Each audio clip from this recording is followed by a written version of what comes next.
रात्रि का समय था। एक गुफा के अंदर कुछ डाकू सोने को इकट्ठा कर रहे थे। अरे मूर्खों, जल्दी जल्दी सारे सोने को इन संदूकों में भरते जाओ। आज तो मजा ही आ गया, इतना सारा सोना। वाह। तभी उसका एक साथी भागते हुए वहां आया।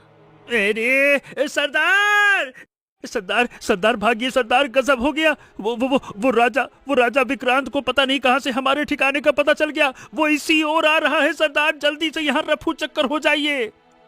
अच्छा, राजा विक्रांत खुद चलकर आ रहे हैं।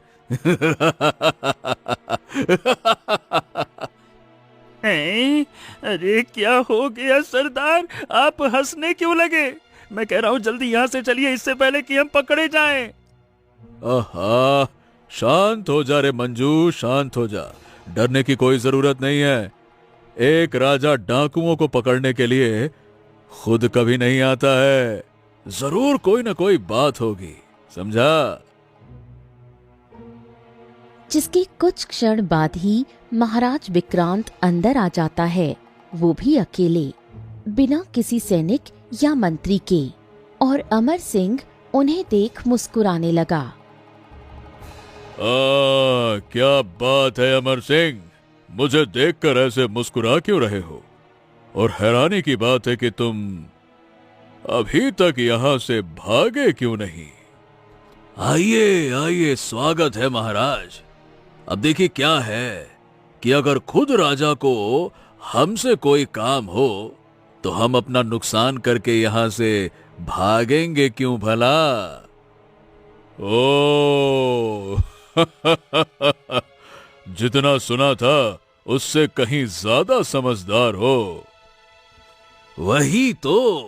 अब बताइए महाराज, आखिरकार आपको ऐसी क्या हमारी जरूरत आन पड़ी कि आप स्वयं यहां चलकर आए? क्या करवाना चाहते हैं हमसे आप?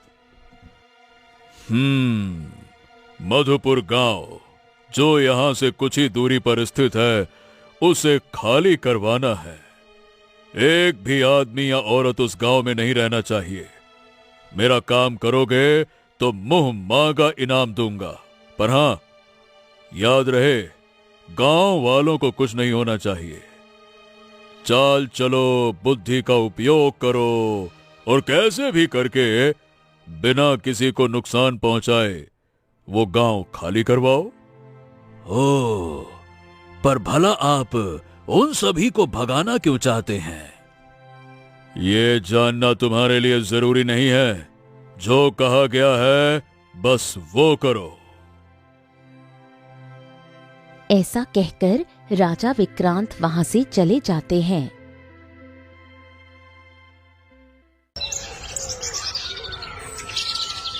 मधुपुर नाम के गांव में मीरा नाम की एक लड़की घर के बाहर बैठकर मिट्टी के मटके बना रही थी और मन ही मन मुस्कुरा रही थी। कल सारे मटके बिक गए। अगर ऐसी ही बिक्री रही मेरी, तो वो दिन दूर नहीं जब हम इस किराए के घर में ना रहकर खुद के घर में रहेंगे। मीरा मटके बनाते बनाते मुस्कुरा ही रही थी कि तभी मीरा के पिता, जो कि अंधे हैं, देख नहीं पाते, वो बाहर आ जाते हैं। ये क्या बाबा, आप फिर से बाहर आ गए? कुछ चाहिए क्या आपको?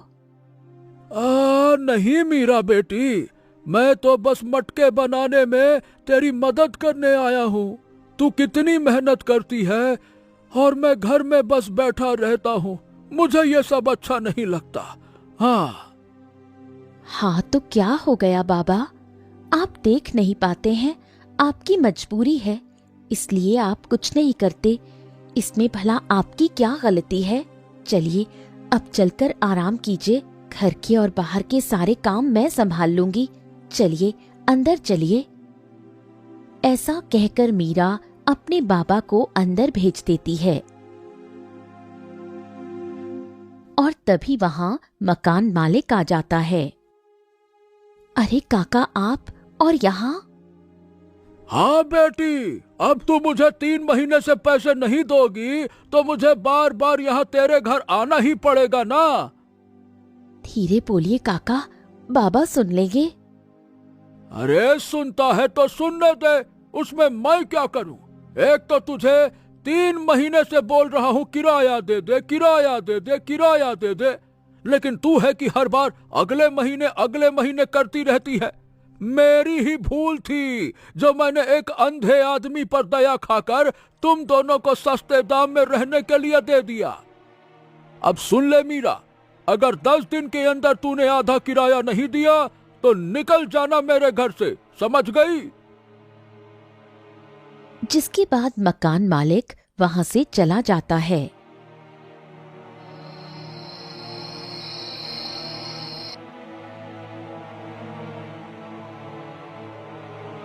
ये लीजिए बाबा, खाना खा लीजिए। अरे नहीं बेटा, नहीं नहीं, मुझे भूख नहीं है बेटा। भूख नहीं है? बाबा, क्या आपने काका की बातें सुन ली? हाँ सुन ली थी। मुझे माफ कर देना मेरी बच्ची। तुझे मुझ जैसा नाकारा बाप के कारण इतना कुछ झेलना पड़ता है। तेरी बिक्री अच्छी नहीं होती, तू बस मुझे खुश करने के लिए ही दिन भर कहती रहती है कि सारे मटके बिक गए, बिक गए। है ना बेटा, यही बात है ना? बाबा आप खाना खा लीजिए। इन सब चीजों के बारे में हम बाद में बात करेंगे। नहीं, मैं नहीं खाऊंगा। ठीक है, फिर मैं भी नहीं खाऊंगी। मेरे बाबा के भूखे रहते हुए मैं कैसे खा सकती हूँ भला? अच्छा मीरा, ठीक है, लाओ मैं खा लेता हूँ, लाओ।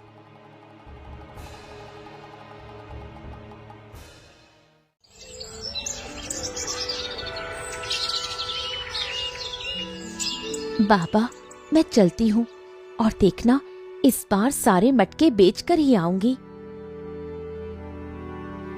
ऐसा कहकर मीरा वहां से चली जाती है।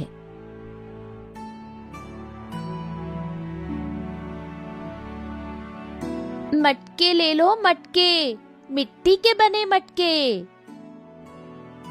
मीरा अपने मटकों को लेकर जगह जगह घूम रही होती है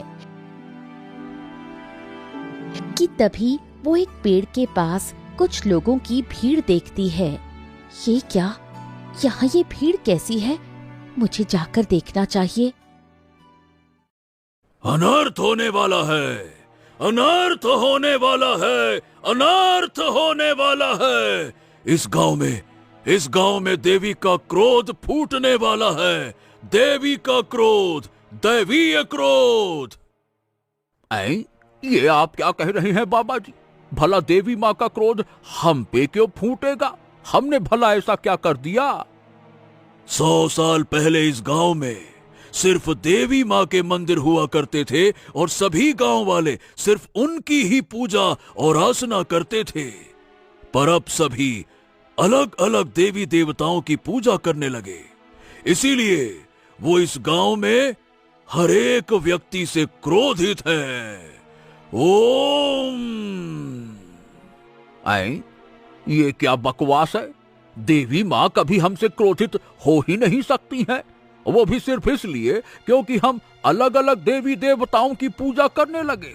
अरे साधु महाराज, माँ होती है, वो अपने बच्चों को नुकसान कभी नहीं पहुंचाती। बताओ भला ये कौन सी बात हुई? लक्ष्मी जी इसलिए गुस्सा हो जाए कि हम शंकर भगवान की पूजा करते हैं? हद है। सही कहा मुखिया जी, मुझे तो ये बाबा ढोंगी लगता है। अरे भाइयों, इस जैसे ढोंगियों की बातों में आने की कोई जरूरत नहीं है। अरे भगाओ इसको, ढोंगी कहीं का। जा रहा हूं मैं। जंगल के पास एक पेड़ के नीचे साधना करने जा रहा हूं। पर याद रखना, इस गांव में मुसीबत आने वाली है, बहुत बड़ी मुसीबत। ओम नमः शिवाय। ऐसा कहकर वो साधु वहां से चला जाता है। ये साधु पता नहीं क्यों, पर कुछ ठीक नहीं था। इसकी दाढ़ी मूछें मुझे सब नकली लग रही थी। अच्छा है गांव वाले इस ढोंगी की बातों में नहीं आए।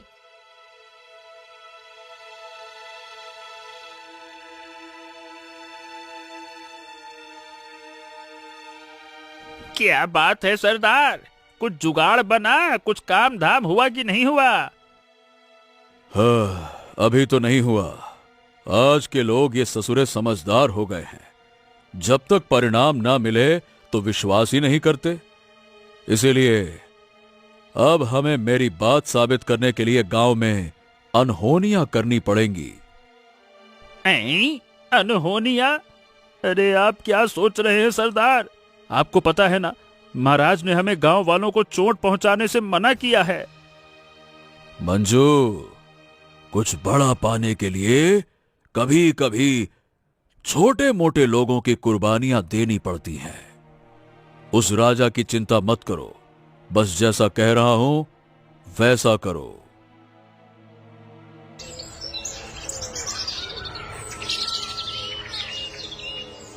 मीरा अपने मटके बना रही होती है। वहाँ का माहौल पूरी तरह शांत था कि तभी दो औरतें भागते हुए जा रही होती हैं। जल्दी चलो बहन, 2 घरों में आग लग चुकी है, जल्दी चलो।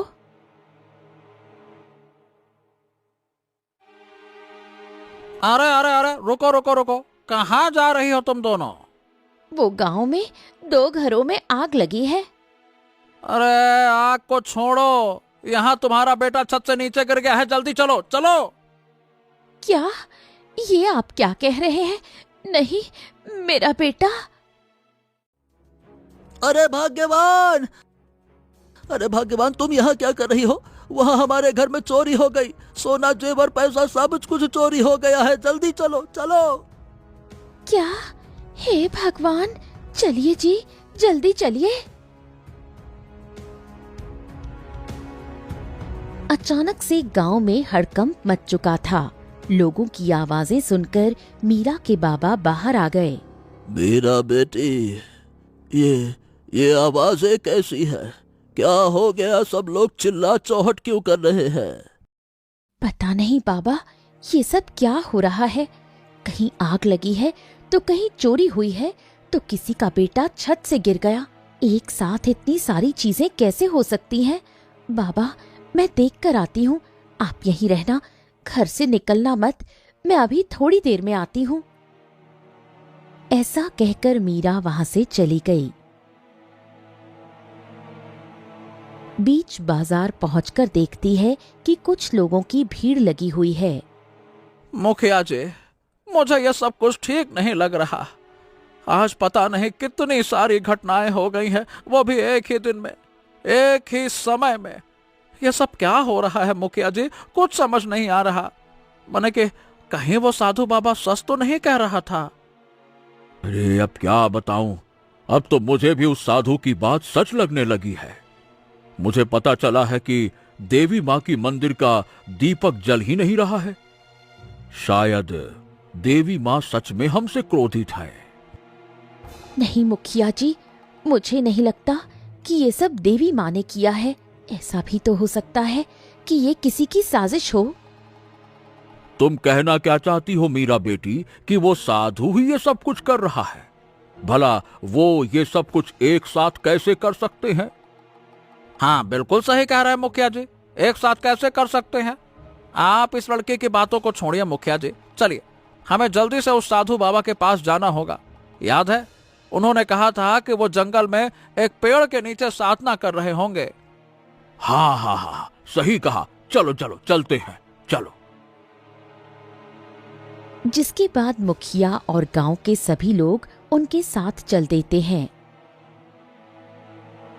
और जब वो लोग जंगल के अंदर पेड़ के पास पहुंचते हैं तो उन्हें वो साधु पेड़ के नीचे ध्यान लगाए हुए दिखता है। बाबा आंखें खोलिए, प्रणाम। देखिए, हम सब मदद की पुकार लेकर आपके पास आए हैं। ओम नमः शिवाय, नमः शिवाय, ओम। तो आखिरकार तुम सब आ ही गए। देख लिया ना, मैं कोई ढोंगी नहीं हूं। मैंने जो कहा था वो पूर्णतः सत्य था। जी बाबा, हमें आप पर भरोसा हो गया। कल के व्यवहार के लिए हम आपसे क्षमा मांगते हैं। कृपया करके आप बताएं कि अब हम क्या करें कि देवी माँ का क्रोध शांत हो जाए।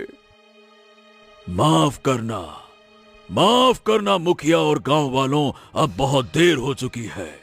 अब माँ का क्रोध कभी शांत नहीं होने वाला। इसीलिए भलाई इसी में है कि तुम सब इस गांव को छोड़कर चले जाओ। पर बाबा, ये हमारी जन्मभूमि है। हमारे पूर्वजों ने इतनी मेहनत करके इस गांव को बसाया था और आप कह रहे हैं।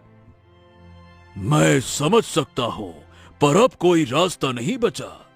अब ये फैसला तुम्हारे हाथों में है। या तो अपने परिवार वालों को इस गांव में रखकर खतरे या अनहोनी का इंतजार करो, या जो कह रहा हूं वो करो। कहीं और जाकर अपना घर बसा लो और शांति से रहो। साधु के ऐसा कहते ही सभी बहुत परेशान हो गए और ना चाहते हुए भी वो सभी गांव छोड़ने के लिए मान जाते हैं। लेकिन मीरा को ये सब एक प्रपंच लग रहा था, एक साजिश। कि तभी उसकी नजर पेड़ के पीछे छुपे एक आदमी की परछाई पर पड़ी।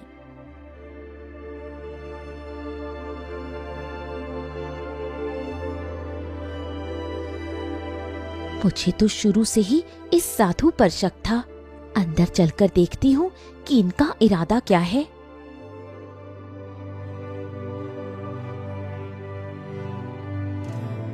अरे महाराज, आप और यहाँ? अच्छा हुआ कि आप यहाँ खुद चले आए। आपको एक खुशखबरी देनी थी। क्यों, क्या किया?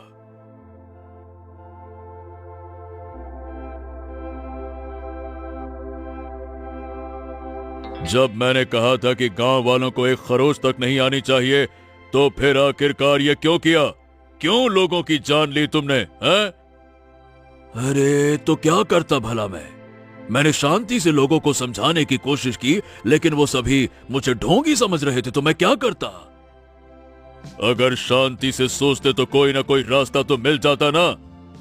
लेकिन तुम लोगों ने अपनी औकात दिखा ही दी कि तुम लोग हत्यारे हो, हत्यारे। गलत रास्ता ही चुनोगे, इसीलिए डाकू भरोसे के लायक नहीं होते। वो दोनों आपस में बहस कर ही रहे होते हैं कि तभी मीरा का पैर गलती से एक लकड़ी के छोटे से टुकड़े पर पड़ जाता है। सरदार, सरदार वो देखिए, वहाँ वो एक लड़की है। लगता है उसने हमारी सारी बात सुन ली है। अरे तो मूर्खों, देख क्या रहे हो? जाकर उसे पकड़ो और खत्म करो, जाओ। नहीं, रुको। डाकू मीरा के पीछे पड़ जाते हैं और मीरा तेजी से भागने लगती है।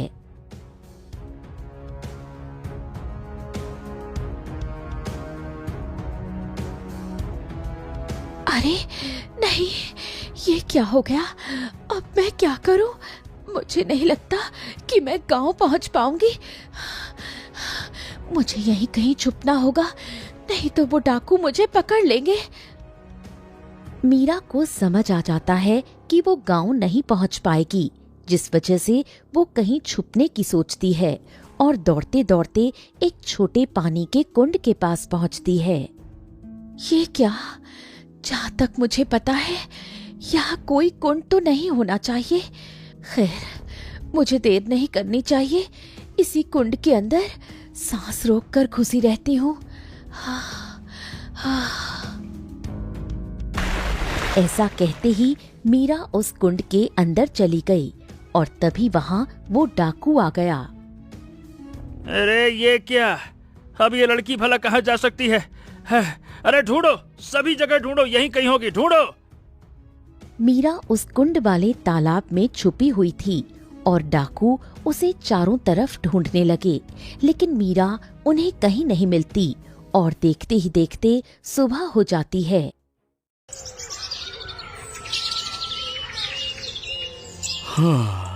ये घर जिसे मेरे पिता ने इतने वर्षों की मेहनत से जमा की हुई पूंजी इकट्ठा करके बनवाया था, आज इस घर को छोड़कर जाना पड़ेगा। नहीं मुखिया जी, ये घर छोड़कर जाने की कोई जरूरत नहीं है। हमारे साथ धोखा हुआ है। है? ये आवाज किसकी है? मुझे तो यहाँ कोई नहीं दिखाई दे रहा। कहीं ये मेरा भ्रम तो नहीं है? ये आप क्या कह रहे हैं मुखिया जी? ये मैं हूँ। आप मुझे देख नहीं पा रहे हैं? कौन है? अरे कौन है जो मेरे साथ ऐसा मजाक कर रहा है? सामने आओ। अरे मैं कहता हूँ सामने आओ। ये सब आखिर चल क्या रहा है? मुखिया जी मुझे देख नहीं पा रहे हैं, पर ऐसा कैसे हो सकता है? जिसके बाद मीरा मुखिया के घर के अंदर चली जाती है। मुखिया के घर में एक आईना रखा होता है। जब मीरा उस आईने में अपने आप को देखती है तो देखकर पूरी तरह से हैरान रह जाती है, क्योंकि उस आईने में वो तो क्या, उसकी परछाई तक नहीं दिखती। ये कैसे हो सकता है भला? मैं इस आईने में दिख क्यों नहीं रही हूँ? तो क्या मैं सच में अदृश्य हो चुकी हूँ? पर ये कैसे हो सकता है? मीरा को कुछ भी समझ नहीं आ रहा था और वो तेजी से भागने लगी और भागते भागते उसी जंगल के उस कुंड तालाब के पास पहुंची। अगर मैं सही हूँ तो शायद इस कुंड तालाब के कारण ही मैं अदृश्य हो चुकी हूँ, क्योंकि जब तक मैं इस तालाब के अंदर नहीं गई थी तब तक मैं सबको दिख रही थी। इस तालाब के अंदर जाकर देखती हूँ। ऐसा कहकर मीरा उस तालाब के अंदर फिर से चली जाती है और जब बाहर आती है और छोटे से आईने में अपने आप को देखती है तो इस बार वो अपने आप को देख पा रही होती है। ये तो कमाल है। ऐसा तो सिर्फ कहानियों में ही होता है, पर यहाँ तो सच में हो रहा है। अच्छा है, अब मैं इस तालाब की मदद से उन डाकुओं को अच्छा सबक सिखा पाऊं। हमको भी है, लेकिन हमें अपने परिवार वालों की चिंता भी है। इसीलिए हम देवी माँ के क्रोध का शिकार नहीं बनना चाहते। तुम चाहो तो रह सकते हो, लेकिन हम तो जा रहे हैं भाई। नहीं नहीं मुखिया जी, देवी माँ आप सबसे क्रोधित नहीं है। आज सुबह जब मैं सो रहा था ना, तो मुझे खुद देवी माँ ने दर्शन दिए और सभी को देवी माँ के मंदिर में बुलाया है। वो आप सभी से कुछ कहना चाहती हैं। लीजिए मुखिया जी, मुझे लगता है कि इसका तो मानसिक संतुलन ही हिल गया है। आंखें तो है ही नहीं, दिमाग भी हिल गया है। सपनों को सच मान रहा है।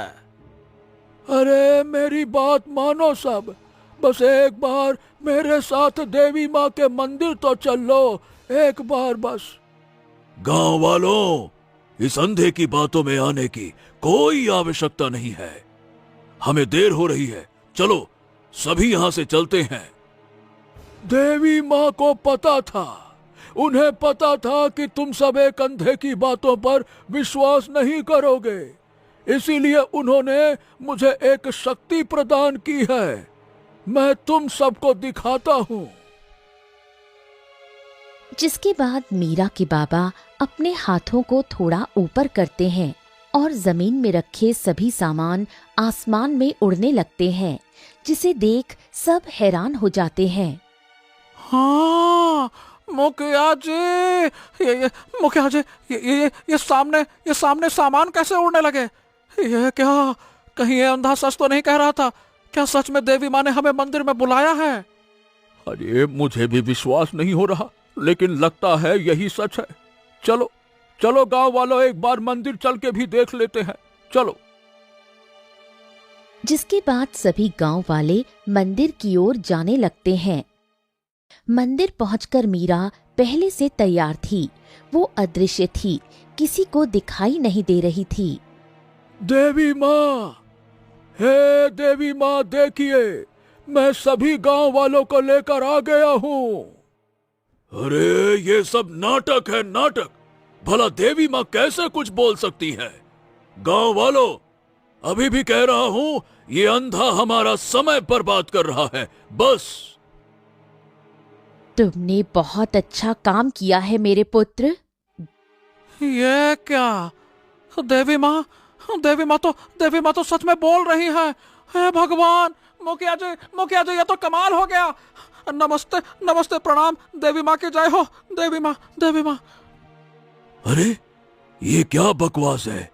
क्या अभी अभी जो मेरे कानों ने सुना वो कोई भ्रम था या सच में कोई बोल रहा है? पर यहाँ तो कोई नहीं दिखाई दे रहा और मुझे नहीं लगता कि पीछे से भी कोई बोल रहा है। तो क्या सच में देवी माँ की आवाज है? गांव वालों, तुम सभी मेरे अपने बच्चे हो। तुम लोगों ने ऐसा सोच भी कैसे लिया कि मैं अपने ही बच्चों से क्रोधित होकर उनको हानि पहुंचाऊंगी? ये जो साधु दिख रहा है, ये एक ढोंगी है। ये और कोई नहीं, वही मशहूर डाकू अमर सिंह है, जिसने अपने साथियों से तुम सबके घरों में आग लगवाई, चोरी करवाई और बच्चे को भी छत से धक्का दिया। क्या कहा?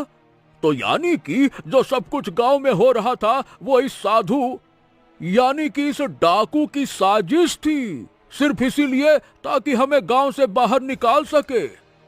अच्छा, अगर ऐसा है तो हम इस डाकू अमर सिंह को छोड़ नहीं सकते। चलो मारो इसको, मारो। ऐसा कहते ही सभी गांव वाले मिलकर डाकू अमर सिंह को मारने लग गए। वाह बेटी वाह, तूने तो आज कमाल ही कर दिया। तूने जैसा कहा था मैंने ठीक वैसा ही किया और ये डाकू पकड़ा गया। अब ये गांव सुरक्षित है। गांव तो सुरक्षित हो गया। अब तो ये पता करना है कि आखिर क्यों महाराज ने इन डाकुओं से कहकर गांव को खाली करवाना चाहा। जब तक ये पता नहीं चल जाता, ये गांव पूरी तरह से सुरक्षित नहीं हो सकता।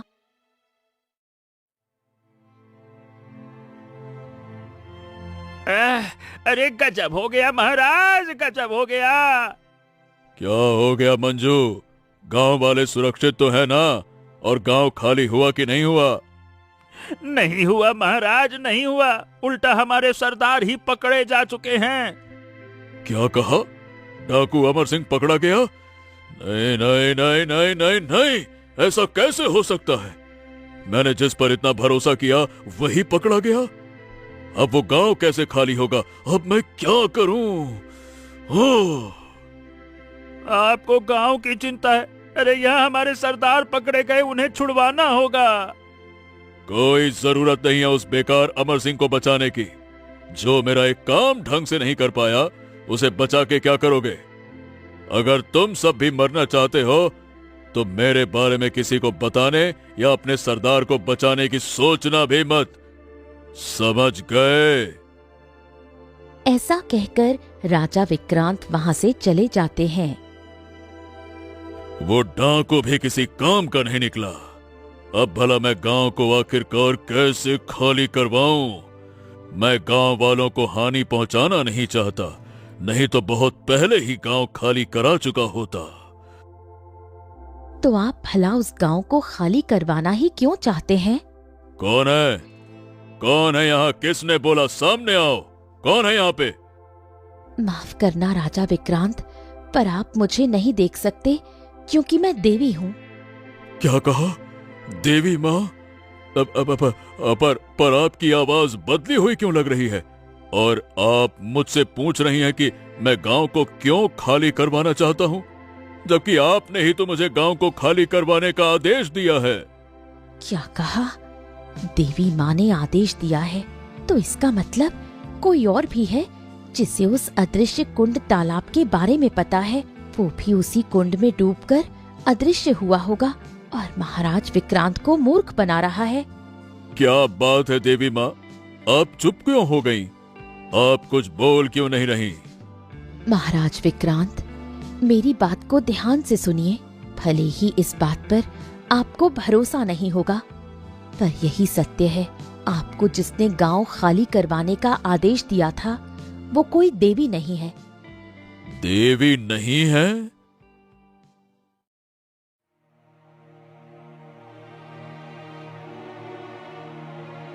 हे देवी माँ, आप कहाँ हैं? कृपया करके मुझे दर्शन दें। देवी माँ, माफ करना राजा विक्रांत, पर मैं दर्शन नहीं दे सकती। तुमने अभी तक उतने पुण्य नहीं किए हैं कि तुम मुझे देख सको। वो सब छोड़ो और ये बताओ, क्या तुमने गांव खाली करवा दिया? नहीं देवी माँ, मुझे मुझे माफ कर दीजिए। मैं आपका दिया हुआ काम नहीं कर पाया, पर आप चिंता मत कीजिए। मैं उस गांव को किसी भी हाल में खाली करवा के ही रहूंगा। चिंता मत कीजिए। राजा विक्रांत, तुम्हें पता है ना, इतना समय नहीं है तुम्हारे पास। अगर तुमने जल्दी गांव खाली नहीं करवाया तो तुम्हारा विनाश हो जाएगा। मुझे माफ कर दीजिए देवी माँ, और ये जल ग्रहण कर लीजिए। अपने आप को शांत कीजिए देवी माँ। नहीं पीना मुझे जल। हे देवी माँ, अपने भक्त की भावना को समझिए। मैंने आपके लिए इतने प्रेम से ये जल लाया है, कृपया करके इसे ग्रहण कर लीजिए। ये एक बेटे का अपने माँ से निवेदन है। ग्रहण कर लीजिए ना माँ, ग्रहण कर लीजिए। ठीक है, अगर तुम्हारी यही इच्छा है तो मैं इस जल को ग्रहण करती हूँ। इसके बाद देवी ने उस कलश को अपने हाथ में लिया और उसे पीने लगी। जैसे ही उसने वो जल पिया, वो दिखने लगी। वो साक्षात दिखाई देने लगी। सैनिकों, जल्दी से पकड़ो इस लड़की को। ये तुम क्या कर रहे हो राजा विक्रांत? अपनी मर्यादा भूल गए हो? मर्यादा तो तुम भूल गई हो, इसीलिए तो तुमने मुझे देवी माँ बनकर मूर्ख बनाया। अब अपने आप को देखो, अब तुम अदृश्य नहीं, साफ साफ दिखाई दे रही हो। नहीं नहीं, ये नहीं हो सकता। भला ये कैसे हो सकता है?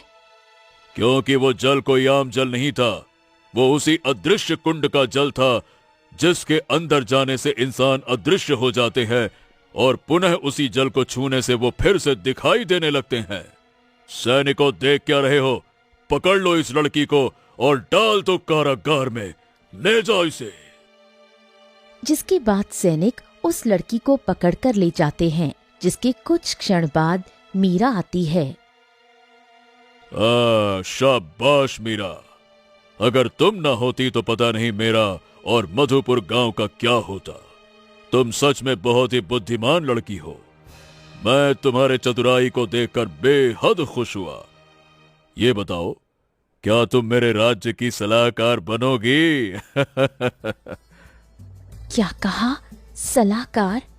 पर महाराज, मुझे नहीं लगता कि मैं इतने बड़े पद के योग्य हूँ। अरे बेशक तुम हो मीरा।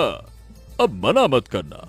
अब मुझे तुम जैसे बहादुर और बुद्धिमान लोगों की ही जरूरत है, जो हमारे राज्य को एक अलग स्तर पर लेके जाएं और कभी अन्याय ना होने दें। मैं तुम्हें तुम्हारे काम के लिए एक बहुत बड़ा पुरस्कार दूंगा, पर मैं चाहता हूं कि तुम इस पद को ग्रहण करो। अब मैं भला आपको कैसे मना कर सकती हूँ महाराज? मुझे मंजूर है। जिसके बाद मीरा की जिंदगी पूरी तरह से बदल गई। जो लड़की कल तक गरीब थी, वो रातों रात धनवान बन गई और मटके वाली से सीधे सलाहकार का पद भी मिल गया, जिससे उसका पूरा जीवन बदल गया और सब ठीक हो गया।